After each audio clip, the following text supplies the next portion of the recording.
International Day of Peace, which is observed around the world every year on 21 September, is devoted to strengthening principles of peace through observing 24 hours of non-violence and ceasefire.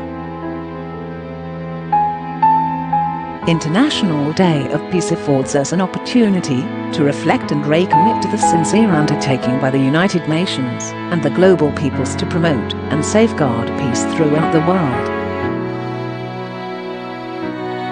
In 2020, International Day of Peace is commemorated under the theme Shaping Peace Together. Close quote. The theme could not be more appropriate as it galvanizes us all to implement and respect instruments that enforce values such as peace, freedom, justice, equality, development and human dignity across Zimbabwe and the world. In 2020, we commemorate International Day of Peace when we are grappling with an unprecedented global health pandemic in the form of coronavirus, which has thrown the world into turmoil and is compromising and putting peace at risk. In Zimbabwe, the devastating social and economic consequences of coronavirus, coupled with the unjust enforcement of national lockdown measures by government, have brought some forms of violence against people and robbed them of peace, while exposing them to abuse and violation of several of their basic rights. Unmeasured enforcement of national lockdown measures has resulted in the additional yet another layer of tragedy in depriving people, especially human rights defenders, HRDs, and ordinary citizens who are perceived as enemies of government, from enjoying peace. It is tragic and regrettable that state and non-state actors continue to work tirelessly to deny citizens peace and fundamental rights which were at the core of the struggle for liberation.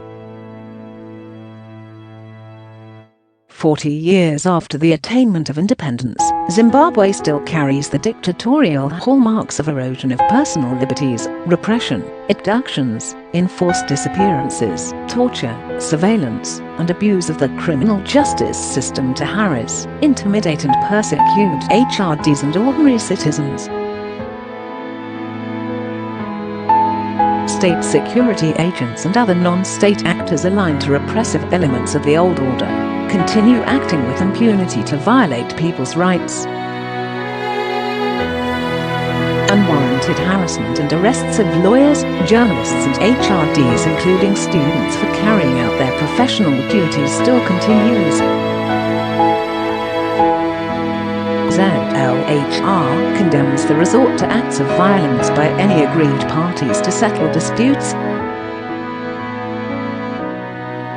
Violence, in any form, and by any member of our society, violates the right to personal security provided for in Section 52(a) right (a) of the Constitution, which guarantees the right of every person to freedom from all forms of violence from public and private sources.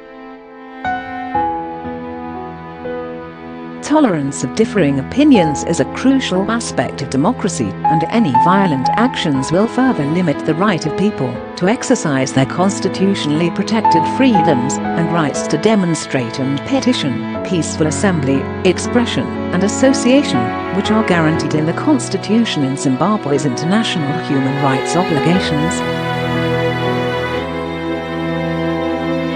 7 years after the enactment of a new constitution, the process of national healing remains elusive, and the National Peace and Reconciliation Commission, tasked with promoting cohesion, unity, and reconciliation, has failed to have any impact or effect. All these transgressions are the hallmarks of government's tragic failure to foster peace in Zimbabwe, which should compel and hasten all of us to commit to reorienting people's attitudes towards respect for the Constitution, national laws, the rule of law, as well as to build a society free of violence, fear, intimidation and hatred.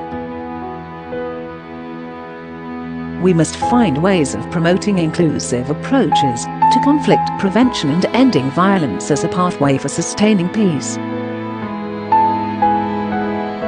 Post published in Featured